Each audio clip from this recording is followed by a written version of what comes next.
Again, we have Angela Patton, the CEO of Girlz for a Change and the founder of Camp Diva Leadership Academy, and Tammy Mobley, the founder of Real Girls and the visionary behind Flawless Perfections. Again, we are live. Please feel free to join in on the conversation. That phone number is 804-646-7172. Again, that's 804-646-7172. Let's get right to the conversation. All right, so what motivated you to establish Real Girls and Girlz for a Change, respectively? First, we'll go with Real Girls. Okay, so Real Girls, Responsible, Empowered, and Love. I was a youth program director for about 7 years. And then one week I went on vacation and came back and I found out that I no longer had a position. So I already had Real Girls like inside my files, but I never implemented it.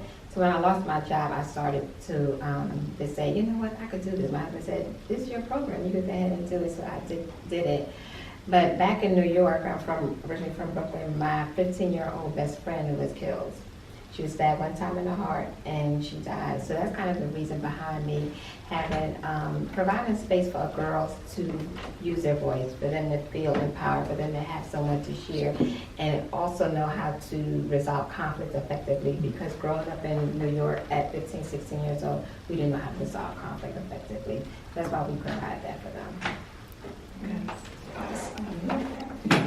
Angela. Yeah, mine was working in the youth program as well, but I just saw a gap for girls. I worked in many youth programs. My first job at 15 years old was at a daycare center. So I've been working with children for a long time, and I basically just saw a gap. And I said, I gotta do something. And so I literally wrote a lesson plan, I wouldn't call it a curriculum, on loose leaf paper, and I took it to one of the partners that I was working with through my other job and said, do you think you all can use something like this? And she says, is this for girls? And she was like, hallelujah, somebody want to do something for the girls, because they even felt that the girls were left out. And so they just gave me a shot, and I started to just play with it a little bit. And then unfortunately there's something similar where my friend lost her daughter, who was 5, through the careless use of a firearm. And something just spoke to me after attending her funeral, because her name was Diva, was to put the camp in her honor. And at first I was hesitant about asking her mother. And something just kept speaking to me actually at the funeral. And I just went up to her and I said, how can we keep Diva's spirit alive? And all the things that Diva would not be able to experience, because she, left us at 5. We felt that we could pour these things into other girls, and really thought about what the name, her title, meant. And we could actually do that with many girls. So she was like, we can get girls to prepare for womanhood the way that I wanted to help my daughter. We can make sure that they know that they have the potential to be the diva within. And from there, the program just started to take a life of its own that I had to follow, which was a calling to continue it and to grow it. Awesome. Now, how do you measure the impact of success on your programs? Oh, we have girls that return. We're actually expanding now. We're in Richmond Public Schools and Rockland County Public Schools, and in the fall we're expanding to Frederick County Public Schools. We have girls that continuously to come, like your daughter, have programs that way. We also have the schools are continuously asking. Last year we were in 10 schools. And I just know that we have parents that ask me, say, Tammy, can we have this for elementary school girls or high school? Can we expand to Chesterfield County? So that's how we are. And then we also have kids that just say, Miss Tammy, I really like being here. It's just, they call it like a sisterhood for us. So that's why I know that we're working. The same question. How do you measure the impact? Yes. Well, through word of mouth, all of the retaining of students. But because we are 501c3, you're kind of forced to use more research and data. And so fortunately for Girlz for a Change, we're able to partner with academia, that actually studied Black girlhood. And so I'm very specific, in particular, about how we measure and how we actually implement programs that are going to uplift and advance Black girls. So we partnered with VCU with a group of women who have specifically went to school to do this work, and really thinking about where are the missing pieces that programs have for girls. What is Girlz for Change doing that works? Because there are a lot of curriculums out there that we could pick up and say, oh, that sounds like it may work. But if we're not addressing their unmet needs, then we're just following the same, pattern that maybe another system or institution has done that's not really thought about what Black girls need. And so I'm really tapping into researchers that have actually went to school to do this work. So some of my partners are at NYU. I have partners from Spelman as well as VCU. And then I have some who actually have started their own firms and organizations to specifically do research and data for Black youth organizations. And so that has been really impactful for us because our voice is in that. Because I can definitely get a parent to say they love it, but that sometimes don't get you the funding. Right. And if they only tell their friends, Right. then I can't really show that on a bigger platform. And that's the goal for us. Okay. So with that being said, getting the support for your programs, what are some things, and I have a list of questions, but from what you both just said, what are some things that the community can do to get involved to help the programs? Because from the video, we can see you're making a significant impact. From the data, we also can see that you're making a significant impact. How can people help with or expand the impact of your programs? Okay. I just following. I would say definitely funding, and just spreading the word about Real Girls. Now that we're at the point that a lot of people come to us, we just took our girls last week to VCU Dental School, and while we were there, the dean came in and he was so surprised because he's never seen that many Black girls there that was interested in learning about oral hygiene. And we also found out at that time that there was only 1 in 3 Black dentists there in the whole VCU Dental School. So just coming to places like that so they could see, like Angela was saying, that there is a need, and it's just saying that we want to learn about all this stuff, but if you're putting us in little boxes, how are we going to even know about it? How are your girls would even know about the dental school if we didn't even take them there? So just things like that. Funding, word of mouth, like Angela was saying. Again, data. We're partnered with Next Up, so we have to provide that as well. So I think that would be like the major things from myself, but she may have something different. Yes, I ditto all of that. Only thing that I would add is we know that in our city that we're dealing with a lot of violence and youth that are lost and that need a lot of guidance, support, and direction, as well as their families. And so what we consistently hear is when there is a problem, how can I help? But when that dies down after a week or two, you don't really see that. One of the challenges that I see for-profit and nonprofits face right now that work with youth is that there is not enough help. There is not enough help. And so if we do not get the mentors, the volunteers, that don't even have to necessarily work directly with the youth, but have a skill, a talent that can help expand your program, they won't last. And we will see more problems in our community. So it's kind of like show up and just ask, what do you need? Because it shifts depending on what's happening in the spaces at that time. But it also the season, your needs shift. What your program is going through. We all have a pivot dance that we have to do. So also, you said funding all the time, but if they do not see people responding, parents engaging and asking and wanting, the funding dries up. So I think we need our community just to show up first, and then we go out there and march together to get the funding that we need to advance our community. And it's more like movement work. You have to do that. Now, for each program, tell the community, how does the community show up? How do they reach out to Real Girls, to Girls for a Change? How do they get involved? You want me to go first now? So multiple ways how they get involved with Girls for a Change.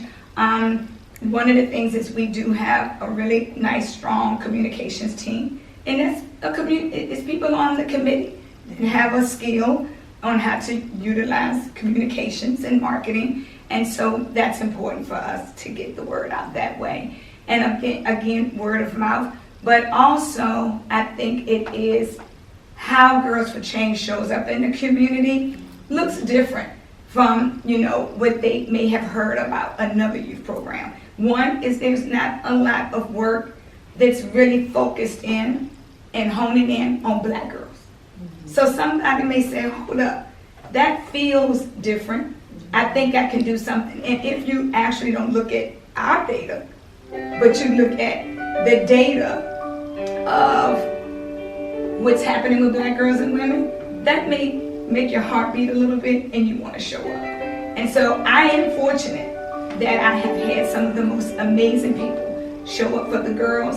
And I wouldn't be where I am today in the organization without capacity. So, and hiring people that want to do the work. That is important to people who say, I love this, but I want to get paid to make a difference. And that's important too. All right.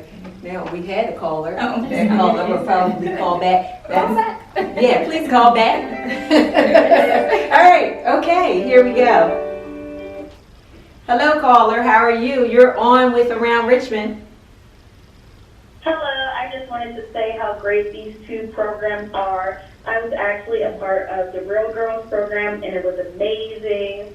It just helped me realize who I am, and it made me feel empowered. We did a lot of things that really helped me understand things in life, and I'm just really glad I got to experience that. Well, thank you. Thank you for calling in and giving your input. Thank you. No problem. All right. And that's how it works. All right, and Angela, of course, we wanted to keep on going because you said a lot of things that were important for the community to hear. Now, did you want to give information on how people can get involved with Real Girls as well?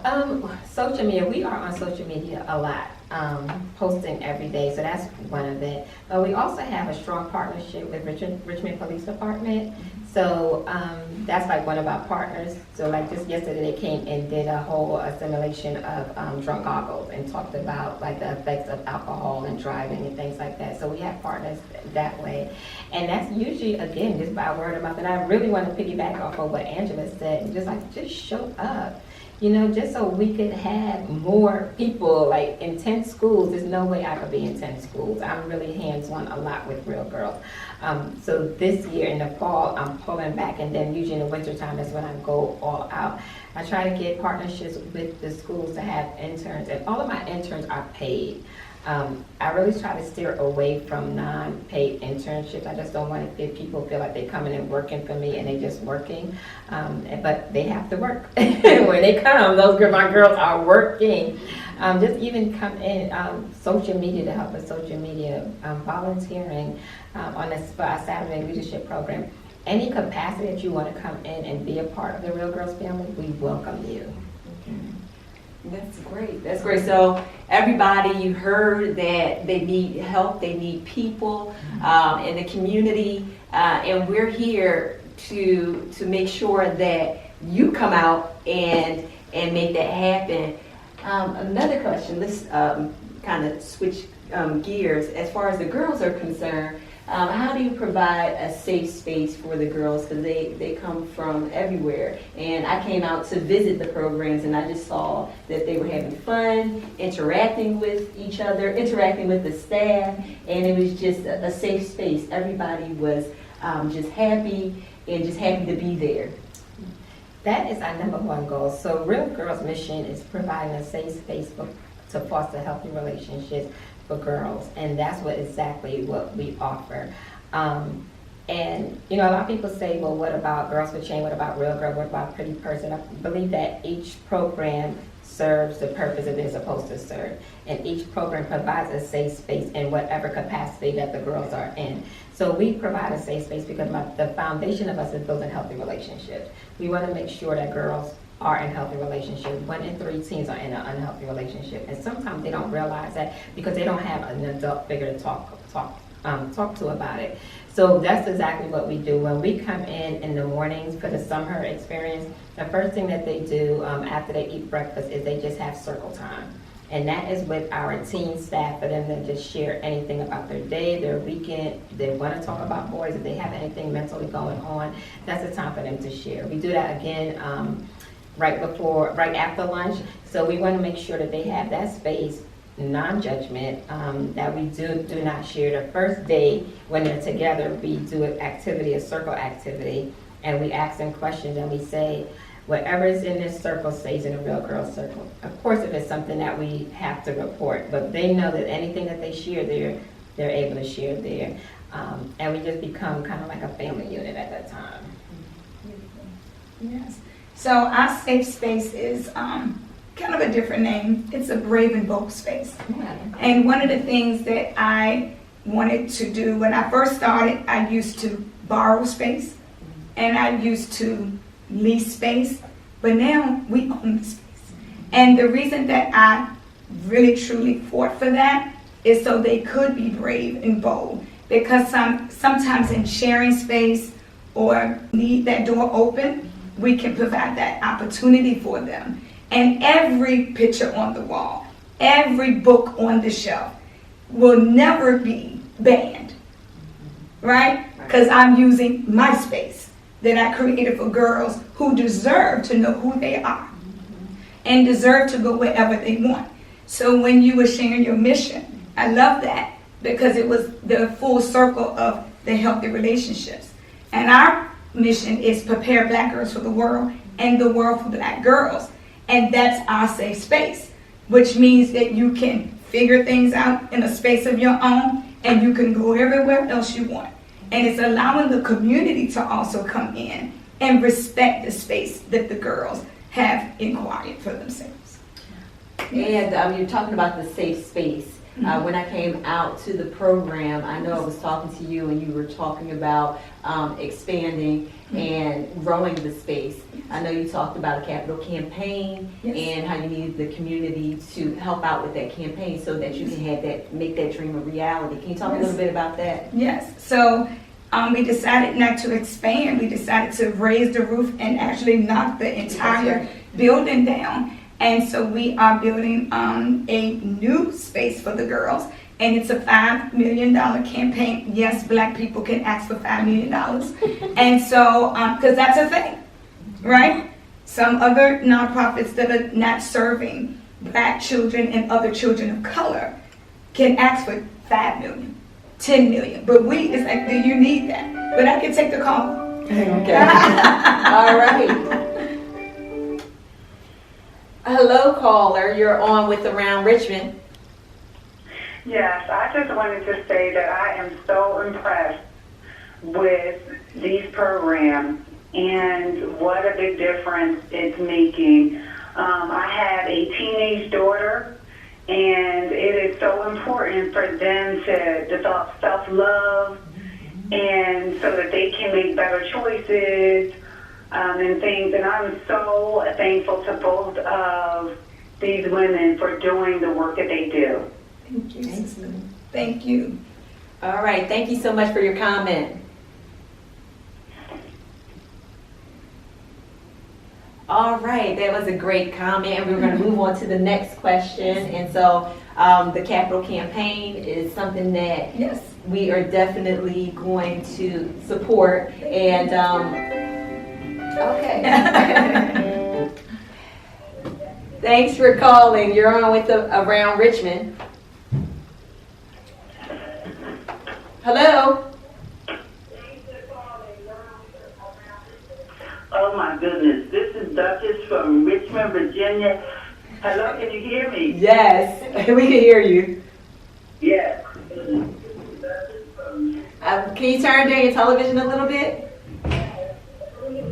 Oh my goodness, I'm looking at this and I'm so excited about what these three ladies are talking about. Nadia, is that you? Didn't you used to work for BET in Washington, D.C.? Yes, I did. Thank you. Yes, and well, you know, I'm so proud of you and what you're doing because I remember back when, and then I see these two ladies who I can hear their passion. Thank you for sharing your stories that ignited your passion. I mean, to see someone get killed, to see, to be exposed to someone. So it's kind of like out of loss, your passion was ignited. Am I correct? Yes, ma'am. Both of you ladies? Yes, ma'am. Yeah, so thank you for what you're doing. Do you ladies work together? That's another question. And then also, do you have contact information so that those who may want to participate in either of your programs or in both of your programs, they may be able to contact you and get more information or get involved, get the information on what they need to get involved. And thank you very much for doing what you do. Thank you. Thank you. Yes, we are on an Alliance Girls program together that is spearheaded by Pretty Purpose.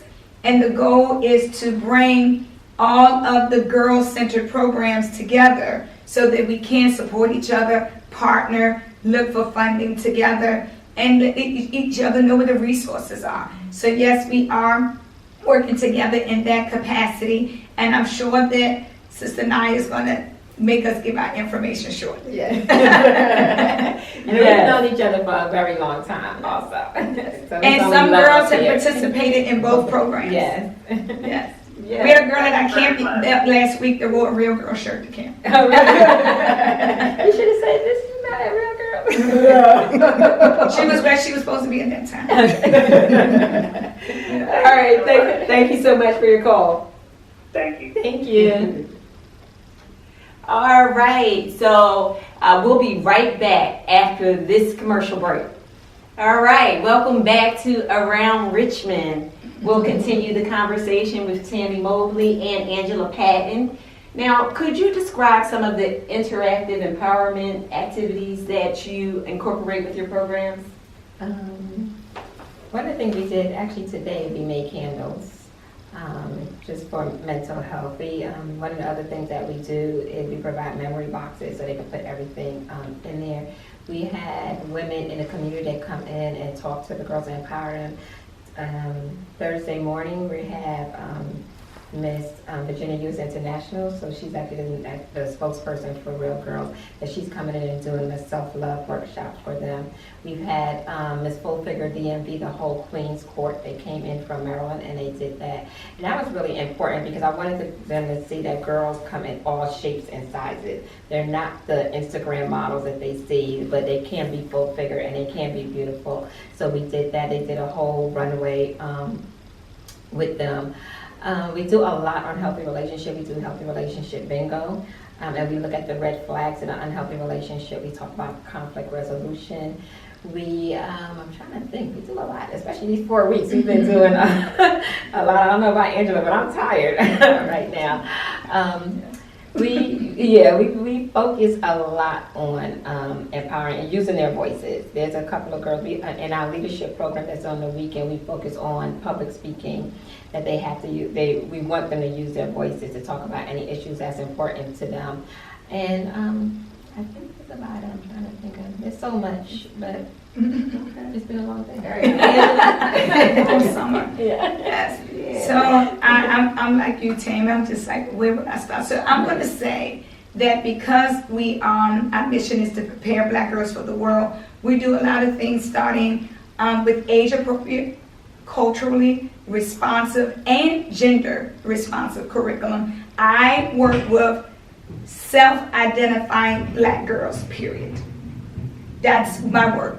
I am clear and I am focused because girls who who are black, that identify as girls who are black, still need support. That doesn't mean others do not matter, but I am clear about my calling, right? One of the things that's great about being a business owner is if you have clarity, then you won't get distracted and off the road that you actually decided to go down. And so one of the things that I would say with preparing black girls for the world, you gotta do it all. You have to tap into their mental health, their healthy relationships, using their voice. So what I would say that I think that kind of sets Girlz for Change apart is that I provide access opportunity. I'm going to make sure that the world sees you and you see the world. So some of the things that I think that's really amazing about what we have the opportunity to do and that I actually advocate for, right? It's not that it just comes to me. I fight for this because I know that most people just don't think black girls deserve, like what you just said earlier. And so I'm gonna make sure that girls travel.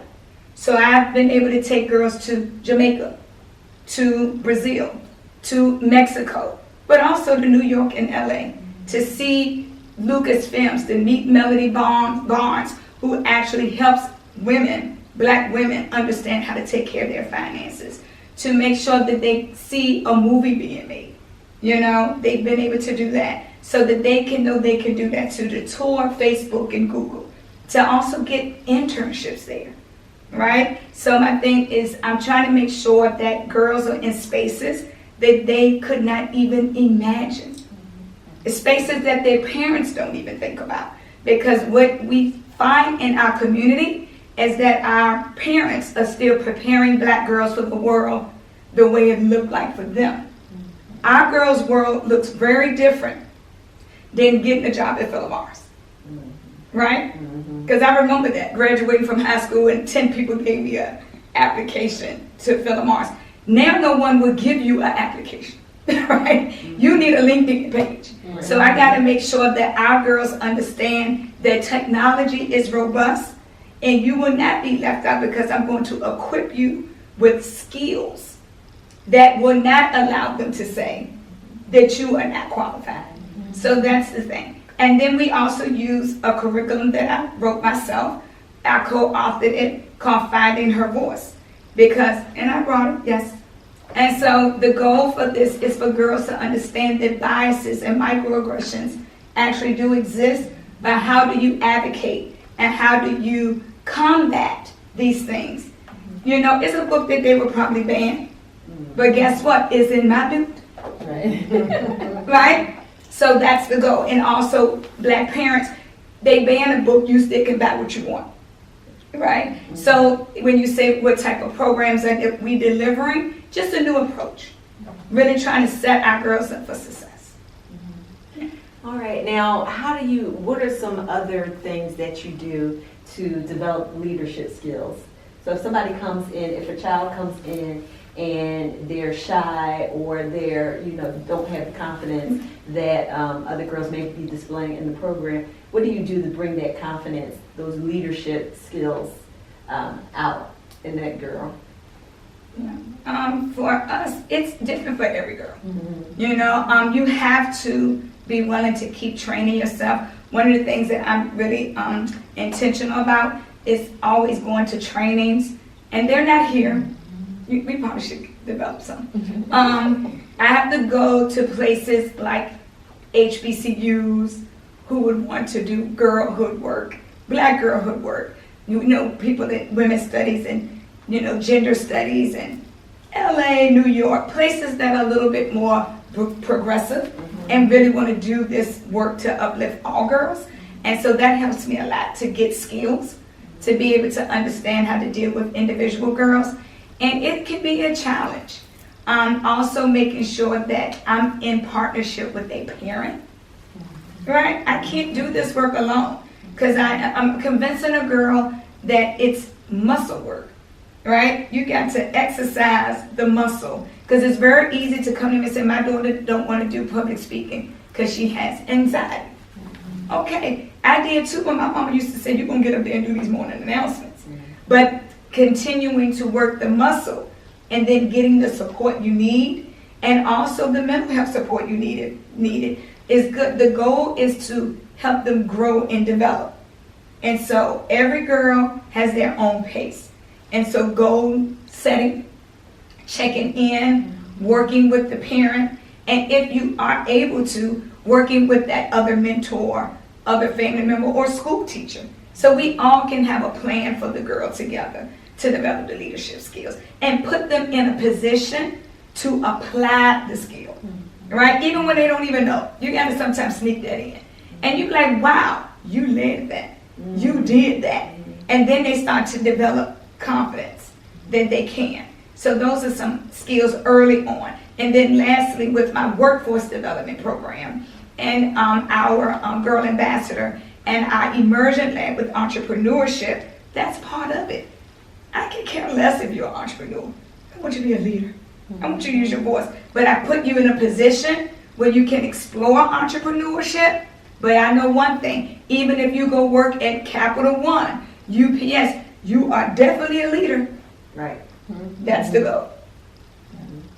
I really love all of that, Angela. One of the things that we do, especially in our mentor and leadership program, is that we bring in elementary school girls, and our high school girls provide mentorship to elementary school girls, because I want to grab girls from the elementary, middle, high school, and then when after they get to the high school, they're able to become leaders within summer experience, because we call them our team leaders. We don't call it a camp because we feel like everything that we do is in a different experience for the girls. So that's one of the things we do.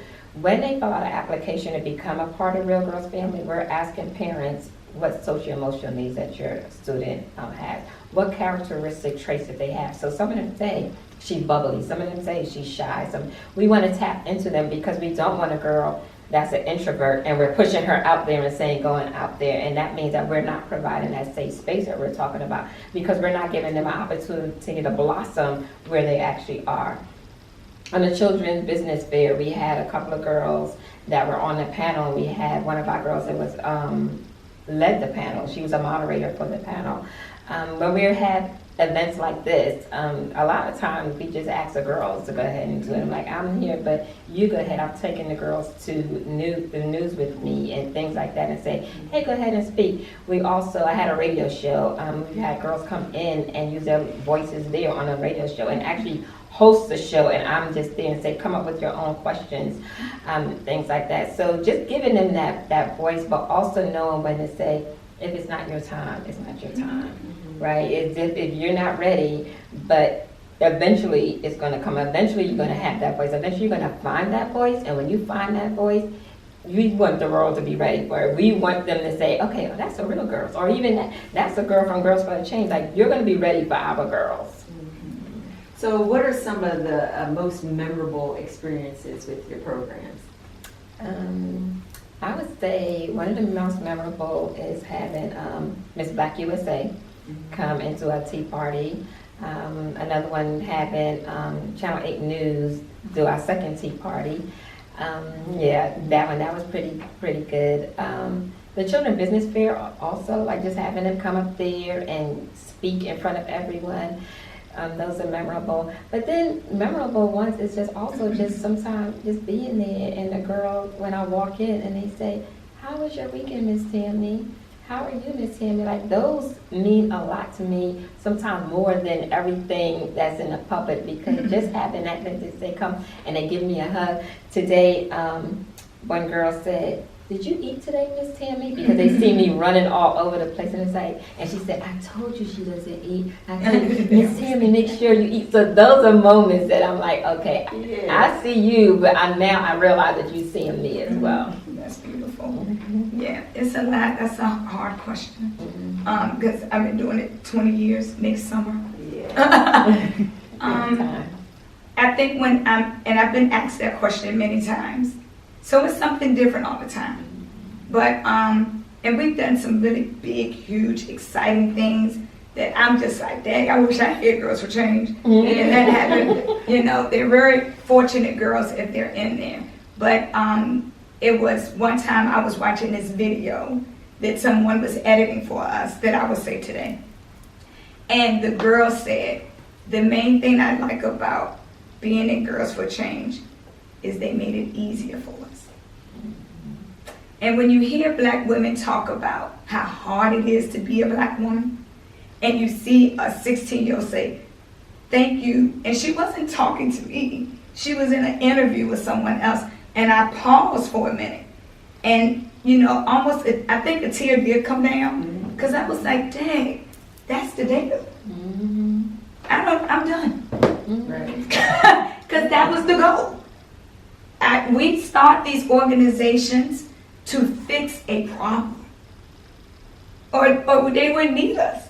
And she was like, it made it easier for me because I was in Girls for Change. That was a memory that I think I would say today. You know, I love that. That was very deep. And she was also that girl that you would think would never say that. Yeah. She wouldn't tell me that. Yeah. You know what I'm saying? She was the girl that wouldn't probably tell me that. But she said it, and you're like, it's working. We're doing the work. So I love that. Now, how do you ensure that the girls' interests are at the forefront of your programs and your initiatives? I'm gonna let you go. Oh. I'm trying to think. Well, one of the things that we do is co-create with the girls. You know, our girls create. A lot of people think it's me, it's really them. And I am very good, and although I am outgoing, I am clear, I can speak, I do listen to the girls through their surveys, through their feedback, asking them questions. But it's like the girls, for an example, in Camp Diva now, tell us what they wanted to look like next year. They picked the theme. I asked them, if you imagine you were a camp counselor and you had to pick an activity and you wanted to also give a girl a piece of advice, what would it be? Children are so smart. And then they tell me the activity, and then they tell me the advice. And a lot of the advice, you're like, what the heck, why I've been telling you that in the sister circle all the time? You already do these things. So I am a stickler to being in community with the girls, co-creating with them, like you said earlier, allowing them to lead circles. We also have a program called Peer Advisor. And these girls are girls who have been in the program 4 years or more. And now we believe you can pass the baton on, that I'm going to allow you to pay it forward. And they actually get trained and certified to lead conflict resolution circles, the sister circle, to do the social media, to learn a skill. They get to travel, they get to do the vending, and they get paid. That's another thing, pay the children. You know what I'm saying? I love to give them stipends, but also if I pay you, you got to go to this financial literacy class. If I pay you, you need a bank account. If I pay you and you don't show up and you say, then I don't pay you. Because that's the way the world works. I cannot lie to them. Right. Because a lot of times we lie to children too. You know, so those are the things that we're doing. We're co-creating, and we're also building them into, you know, adulthood, young adulthood, so that they can be able to pay it forward and uplift their own community. Lastly, what my girls do is, if you're in my workforce program, you got to pick a nonprofit every year and you got to give money to it. And it cannot be Girls for Change. You will know how to be a black philanthropist if you're in Girls for Change. Because that's the only way these programs will survive. Right. You have to give money to them. You know what I'm saying? You have to volunteer with them. Right. So you have to learn how to do that too. And it cannot be easy. Oh, it's you, Sister Angela. No, it is not.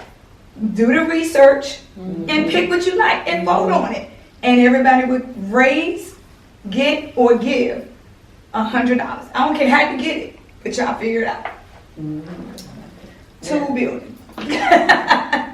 Definitely tool building. What tools? What tools do you have the kids? I would think use, and how do kind you get them of the involved? same. Our summer leaders, they're all girls between the ages of 18 and 20 years old, so they kind of lead a program. I'm just there. I tell them, if I have to step in, then that means there's something going on, something wrong. But they kind of lead the programs. And like last week we had a college day. So our younger girls are able to see them. They were able to talk about everything that they do in college.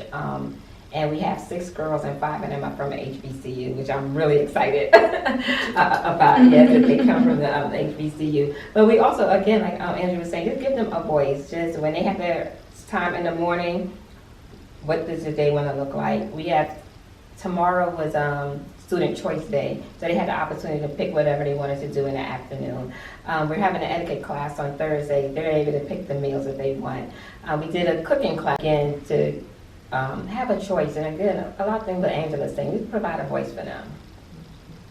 All right, before we go on, I want to make sure that you all give information on how people can get involved with Girls for a Change, and also Real Girls. Give that information, the contact information.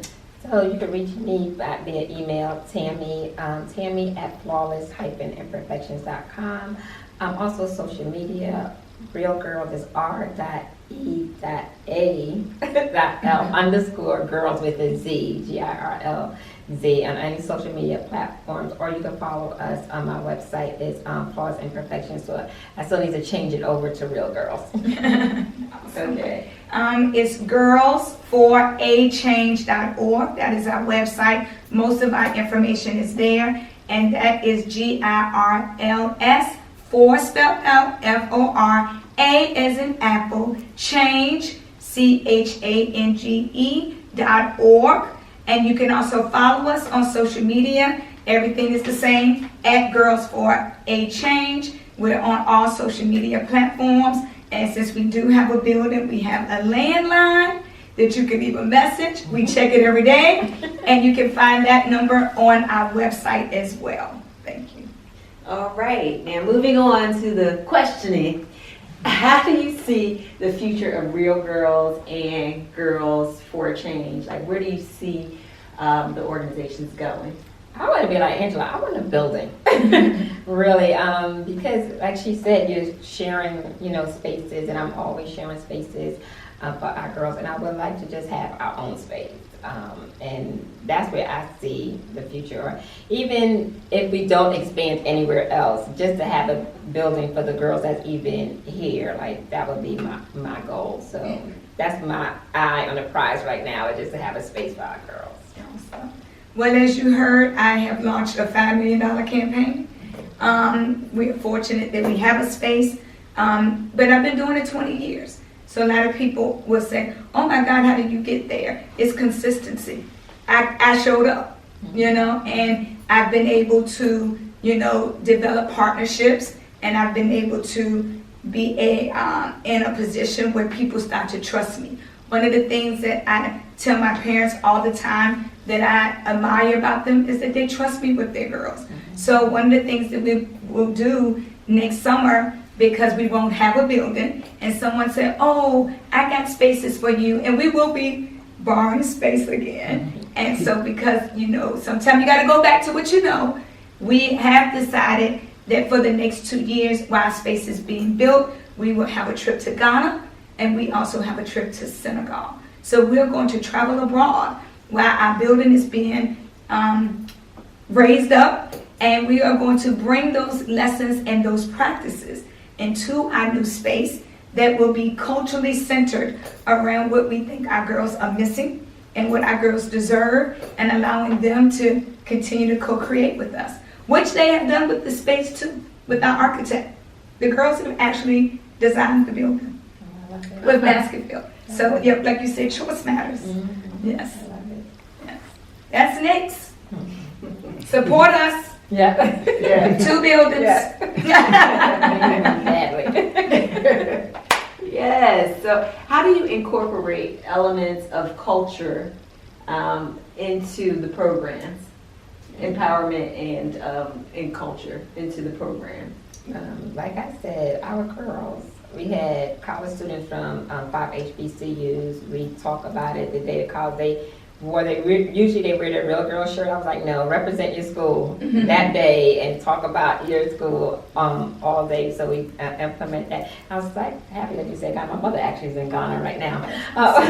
Yeah, so we talk about that. We talk about black girls a lot. Even though I know Angela, that's her focus, we still talk about like what it means to be a black girl, what it means to be a black woman, how to present yourself sometimes, because I know sometimes as a black woman, and I'm thinking this might have had to happen to Angela also, sometimes we code switch when we're in places that we don't feel comfortable or we don't know how to express ourselves instead of trying to be ourselves. So we talk about that. It's like, you know, you could be yourself, but also we want you to get to the next level.